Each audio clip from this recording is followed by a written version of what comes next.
Odisha police आह्वान क्रमे सारा राज्य में बुधवार विचारपूर्व जबत मादक द्रव्य ध्वंस एवं सामूहिक निशा विरोधी शपथ ग्रहण कार्यक्रम अनुष्ठित होइथिला।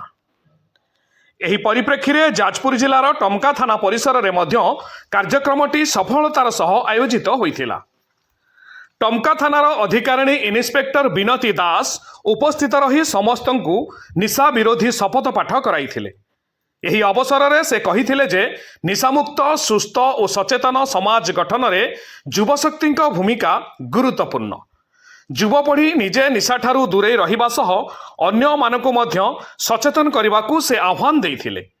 कार्यक्रम में टमका थाना अंचलर विभिन्न पंचायतर जनप्रतिनिधि बुद्धिजीवी समाजसेवी एवं बहुसंख्यक युवक उपस्थित रही निशा विरोधी अभियान को सफल करने शपथ नहीं।